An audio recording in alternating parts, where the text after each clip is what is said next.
Good health to all from Rexall.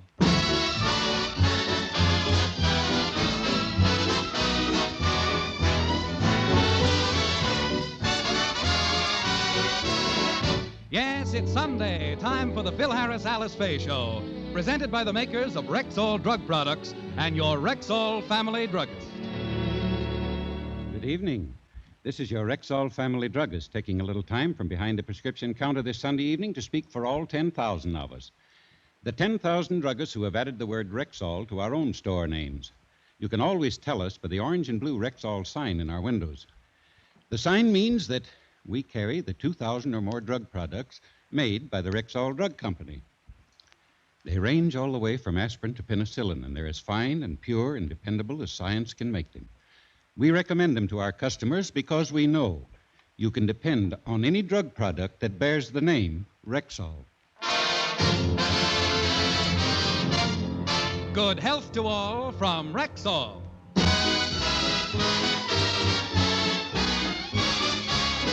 And now your Rexall family druggist brings you the Phil Harris-Alice Faye Show, written by Ray Singer and Dick Chevrolet, with Elliot Lewis, Walter Tetley, Robert North, Janine Roos, Ann Whitfield, Walter Scharf and his music, yours truly, Bill Foreman, and starring Alice Faye and Phil Harris.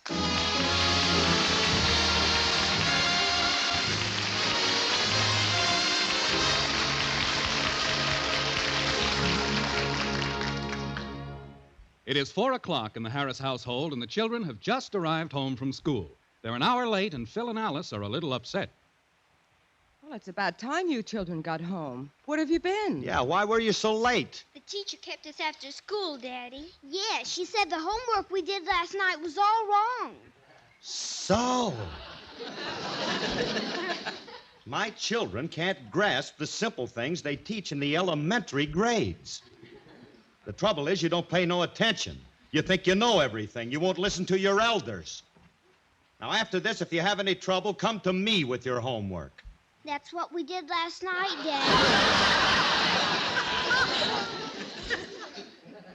Oh. And what makes your teacher so sure it was wrong? She said George Washington was our first president, not Petrillo.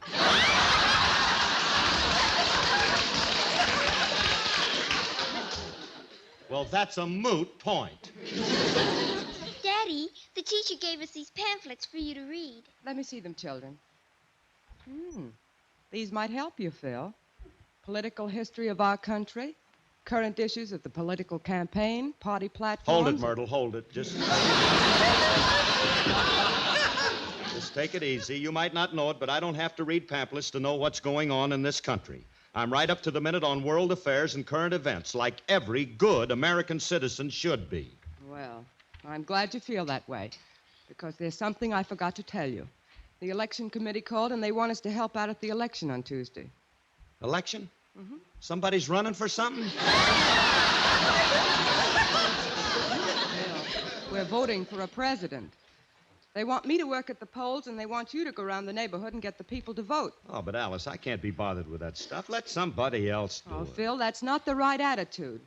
This is an important election. That's right, Daddy. The teacher says it's the duty of everyone to do their part. Please do it, Daddy. We'll be proud of you. You'll be running the election and helping to pick the president. Yes, Phyllis, but I can... Running the election, huh? I'll be picking a president, huh? Well, if it's up to me to pick him, we don't need no election. We'll call the whole thing off. I'll make big changes. Bill. Yes, big changes. I'll make a clean sweep of the whole country. Phil, stop swinging your arms. If anybody came in and Yes, back of sir, I'll sweep everything. Look what you did. Oh, well, gee, I didn't know that anybody was in back of me. It's my brother William. You knocked him out. Oh, as I was saying, I'll sweep everybody. Phil, don't let him lie there. Help him up. Okay. How is he, Phil? How is he? Is he unconscious? With Willie, it's hard to tell. Yeah, he's out all right, honey, but I'll bring him to. Well, hurry, Phil. Rub his wrist. Slap his face. Not with your fist. Oh, all right. Come on, Willie. Willie, come on, snap out of it. Willie, come on, snap. I'm sorry it happened. I didn't even know you were there, and I... Well, Willie, say something, Willie. Speak to me. Good morning, Philip. For that, I had to bring him, too. I'm glad you're all right, Willie. It was an accident. I don't believe it. I think he did it on purpose. Oh, don't be ridiculous. Phil would never hit you on purpose. Would you, Phil? Nah. He was just carried away with himself when I told him about his being appointed to the election committee. Yes, sir, and they showed great judgment. Who could do a better job of getting those women out to vote? Why, I'll have them dames eating out of my hand. All I got to do is call at their homes, turn on that Harris charm, and I'll have all them women coming... Buster. Hold Philip, frankly, I don't think the committee made a very wise choice. The importance of voting in this election should be explained to the people, and I don't think you're capable of doing it.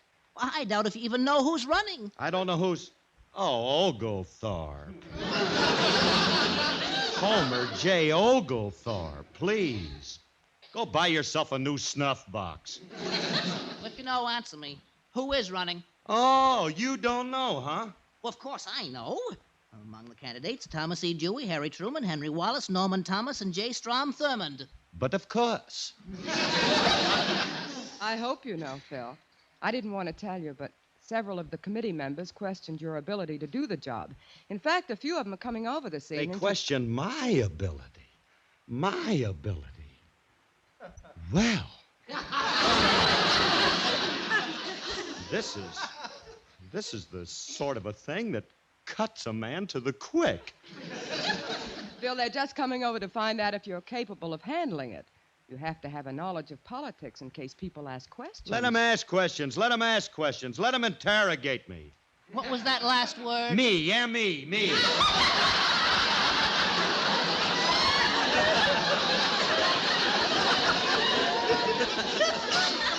I can explain to those people the importance of voting this year. It's the political issues involved which concern I'll get it. Glad that bell rang. I really don't know too much about this. There must be some way I can find out before election. Hi, Curly. Frankie. Hey, what do you know about politics? Everything. I probably know as much about politics as I do about music. Uh-oh, I'm in trouble. If there's anything you want to know, just ask me. I'll take a chance. Now, look, who are you voting for in the presidential election? I ain't voting. I don't believe in changing presidents. Well, some people think we should. Well, that's because they haven't followed the career of our president as closely as I have. I say the man's doing a good job. And as long as he continues to do a good job, let's keep Hoover there.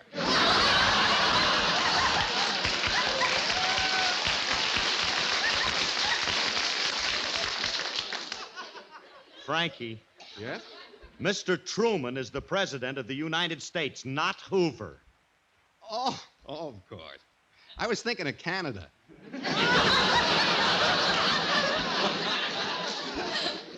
Now, is there anything else you want to know? Yeah, have you seen a doctor about that slow leak in your head? Look, Remley, I'm on the election committee, and they're coming over tonight to find out what I know about the different parties. Curly, your education's been sadly neglected. Didn't you learn anything in school? First thing they taught me was that there are two major parties, the Whigs and the Tories. Those two I know about. There's more? Well, there must be. There are a lot of other fellas running this year. There's Harry Truman, Thomas E. Dewey, Henry Wallace, J. Strom Thurmond, and Thomas. Thomas? John Charles.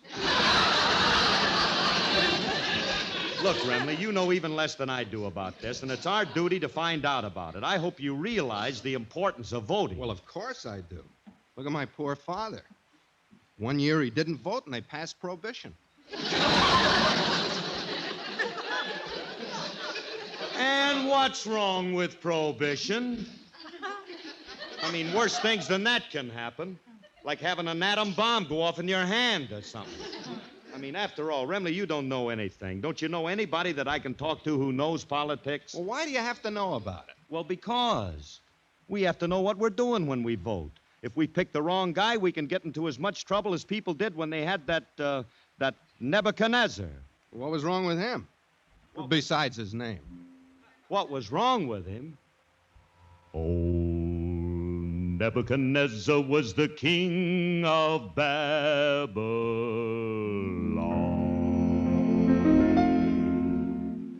There was 3 children from the land of Israel, Shadrach, Meshach, Abednego. They took a little trip to the land of Babylon, Shadrach, Meshach, Abednego. Nebuchadnezzar was the king of Babylon, Shadrach, Meshach, Abednego. He took a lot of gold and made him an idol, Shadrach, Meshach, Abednego.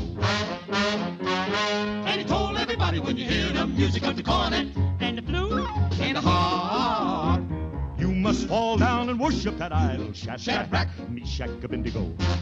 But the children of Israel would not bow down, Shadrach, Meshach, Abednego. You couldn't fool them with a golden idol, Shadrach, Meshach, Abednego. I said you couldn't fool them with a golden idol, Shadrach, Meshach, Abednego. So the king put the children in the fire furnace, Shadrach, Meshach, Abednego. then he heaped on the coals and the red-hot brimstone, Shadrach, Meshach, Abednego. 7 times hotter than it ought to be. Shadrach, He burned up the soldiers the king had put there. Shadrach, Meshach, Abednego. But the Lord sent an angel with snowy white wings down in the middle of that furnace, talking to the children about the power of the gospel. Shadrach, Meshach, Abednego. Well, they couldn't even burn a hair on the head of that Shadrach, Meshach, Abednego, laughing and talking while the fire was a-jumping. Shadrach. The Lord was on their side. Old Nebuchadnezzar called, "Hey there," when he saw the power of the Lord. And they had a big time in the house of Babylon. Shadrach. Shadrach.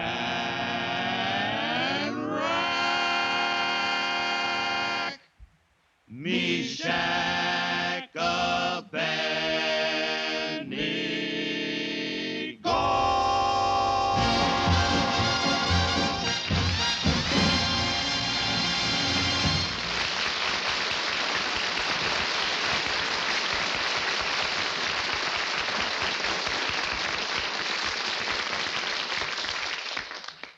Hey, Curly, I've been thinking.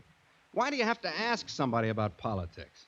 Books have been written on the subject. You must have one in the house. Yeah, we must have. Hey, let's look at my book collection and see. Your book collection? Naturally. I have quite an extensive library. Mm-hmm. There they are. Go ahead, look for yourself. Oh. Rubaiyat of Omar Khayyam. Emerson's Essays. Rise and Fall of the Roman Empire. Masochistic Tendencies of the Malayan. That one was excellent. A smasher. You liked it, huh? Well, that and Homer's Iliad, I just couldn't put them down. I suggest you read it, Mr. Remley. Yes, maybe I would. No. I'll wait till I make the picture.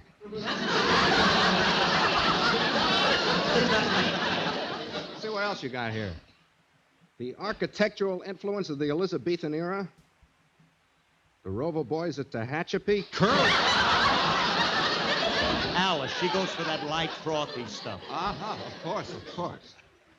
Ah, here's a book that'll help us, Curly. The Machination of Political Regimes During the Industrial Revolution. Ideal for our purpose, Mr. Remley. Right. Now, let's see.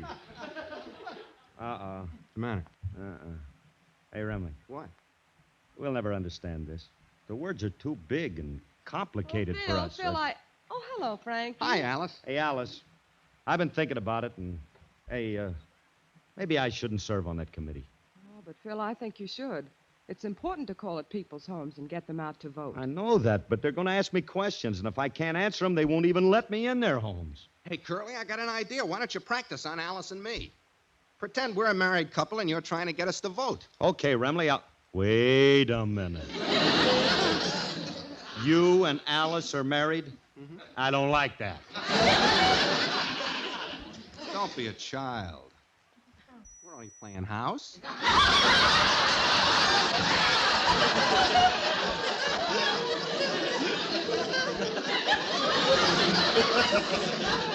Go on now, you go to the door and ring the bell. All right, I'll try it once. Okay, Alice.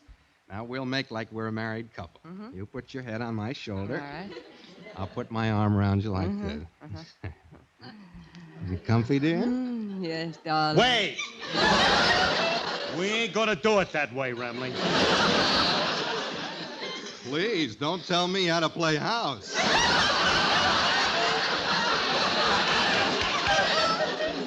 Now, go on, you go outside and ring the bell and I'll let you in. And let me in fast, brother. I don't want no pause between me and the bell ring. And the door opening. Let's make it all work fast, huh? Like this. Stop acting like a All silly right, but see schoolboy. to get the door open. I'm gonna try. No lulls, Go Dad. on, No go lulls. on. Look, Alice, we got to make it tough for Curly. Yeah. We'll pretend we're not interested in voting, and it's up to him to convince us that we should. right. Miss Faye, I brung your groceries in the kitchen. Oh, thanks, Julius. Hiya, Mr. Emily. Where's Mr. Harris? All right, beat it, kid. We're busy. Go on, scram. Scram. Stop pushing, Mac. I'll go. I ain't overjoyed at the prospect of your company anyway. Someone's at the door, darling. Well, answer it, sweetie pie.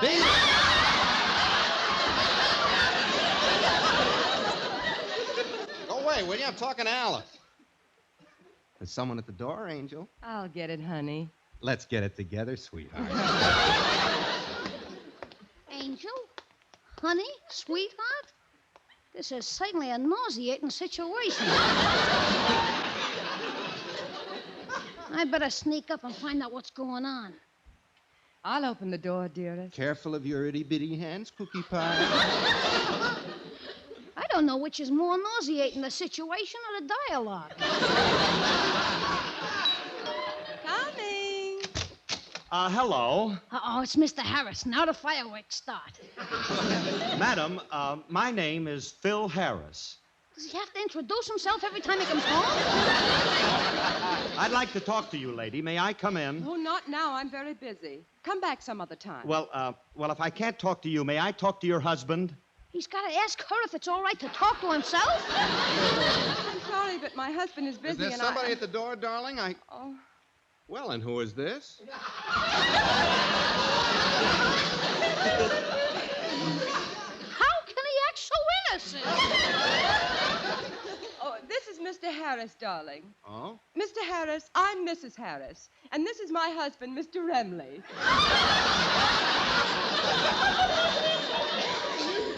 I guess I just don't understand these Hollywood marriages. Well, what's on your mind, Harris? Well, there's something I got to talk to you two about. There's something I must know. Uh-oh, here's where the shooting starts. What do you want to know? Are you two voting next Tuesday? Now, there's a shrewd question under the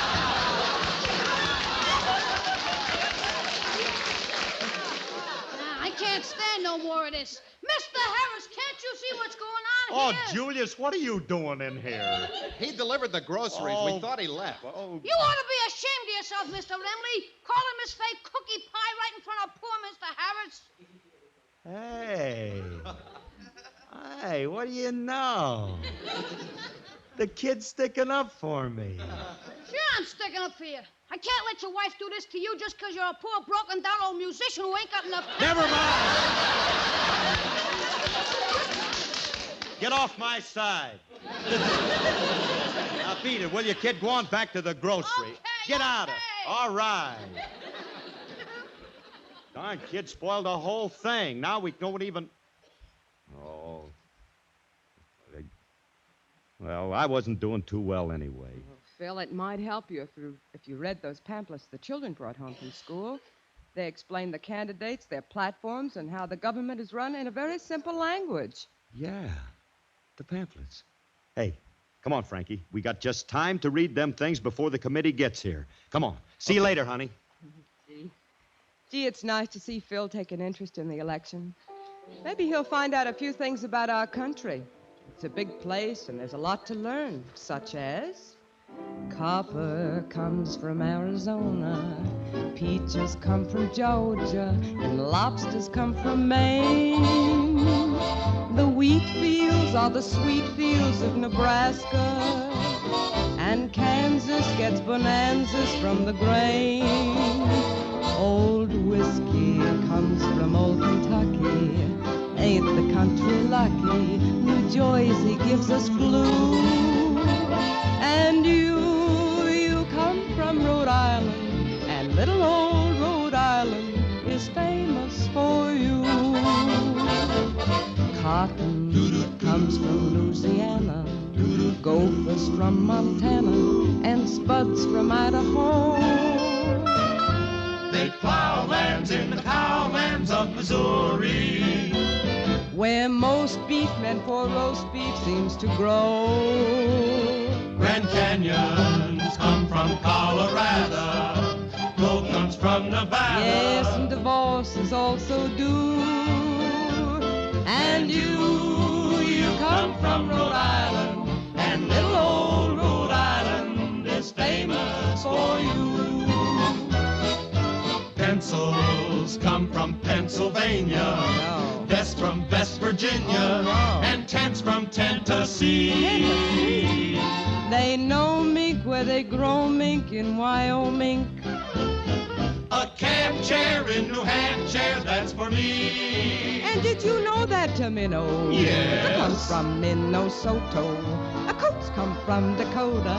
But why should you be blue? For you come from Rhode Island. Don't let 'em ride Rhode Island. She's famous for you.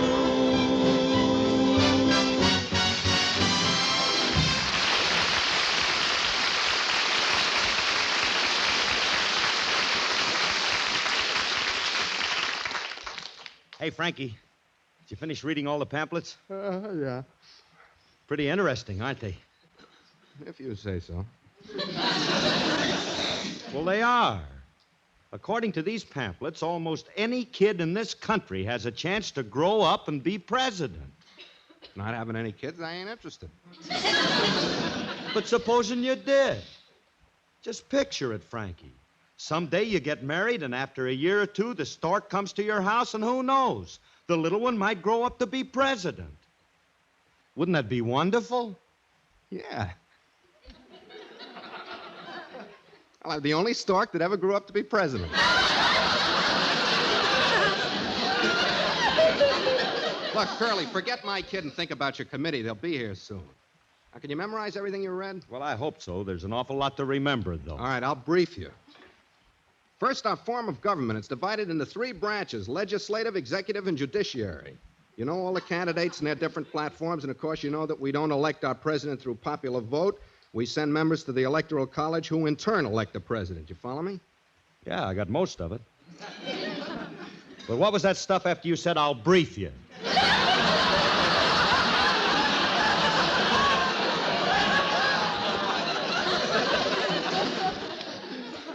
I'll tell you once more. The government is the... Wait a minute, too late, Frankie. Now, there's the committee. Oh. I think I'll remember everything if they'll just start asking questions fast before I forget. Well, don't wait. Start I'm talking gonna politics start. as soon as they come I in. will. Phil, the committee is here. Mr. Johnson, Mr. Kerwin, this is my husband, Mr. Harris. How do you do, Mr. Harris? How are you, sir? Our government is divided into 3 branches. The legislative, the executive, and the judiciary.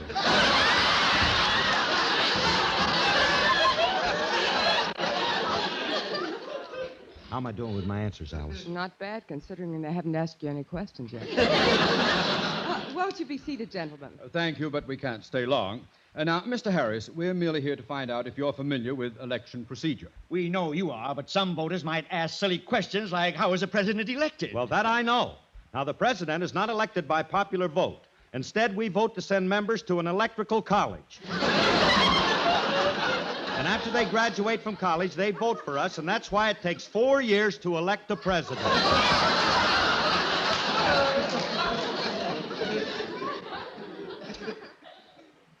Yes.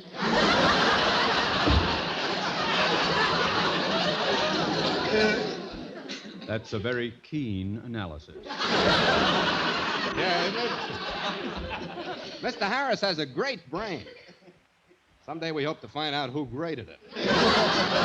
Mr. Harris, do you know anything at all about politics? Do you know who you're going to vote for yourself? Naturally. I've made up my mind, and I know exactly who I'm going to vote for. Well, off the record, I hope you're voting for Mr. Truman. Of course. Who else? I think Mr. Dewey is the better man. That's what I said. Mr. Dewey, by all means. Of course, there are people who like Mr. Thurman. And I'm one of those people. How do you feel about Lassie? You couldn't find a better man to cut that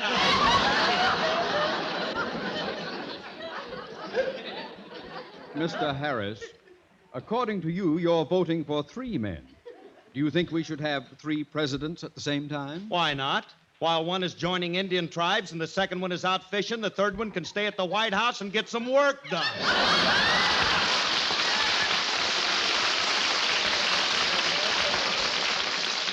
Mr. Johnson, I think we've heard enough. Shall we go? Yes.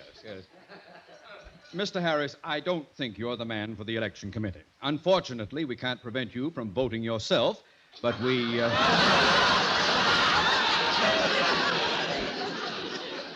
We can keep you from lousing up everybody else.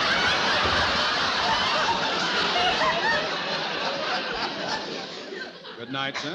Oh, but gentlemen, Mr. Harris... Good night, Mrs. Harris. You have our deepest sympathy. Oh, Phil, you didn't know what you were talking about at all. Well, I was trying to... Being on the committee isn't too important, but before you vote, I wish you'd find out more about the candidates. You're right, Alice. You're absolutely right. And I'll admit I don't know too much about them, and it's our duty, and it's the duty of everyone to vote intelligently on Tuesday. I'm going to start reading up on the candidates right now. Oh, me too. I didn't realize it before, but now I know it's important to pick the right man. Well, come on, Frankie. Let's study these facts. Now, this explains the platforms of Mr. Truman, Mr. Dewey, Mr. Wallace, Mr. Thurman, and Mr... Frankie, what are you doing? Well, I'm choosing the man I'm going to vote for. Well, how you doing it? I'm putting all the names in a hat, and I'm going to pick one.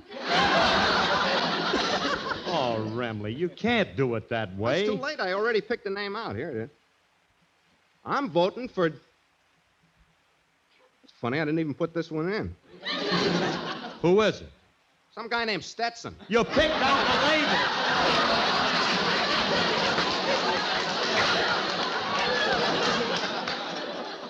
Remley, sit down. We're going to read this book right now.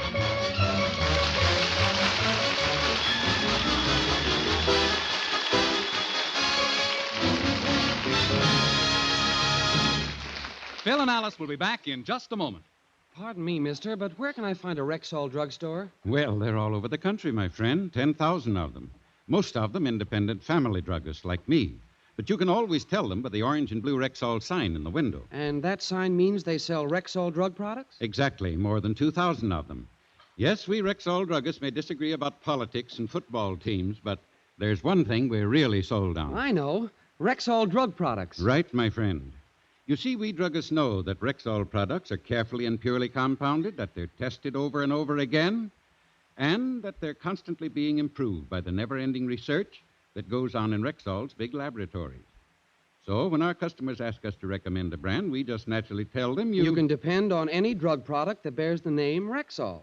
Now, how did you know that? Because I found it out for myself. Why do you think I was looking for a Rexall drugstore in the first place? See you next Sunday, folks.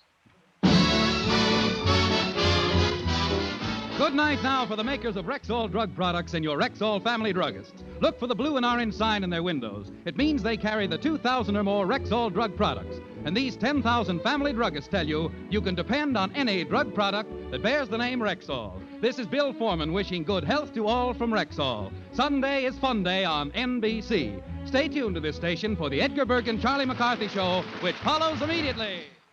This is NBC, the national broadcasting company.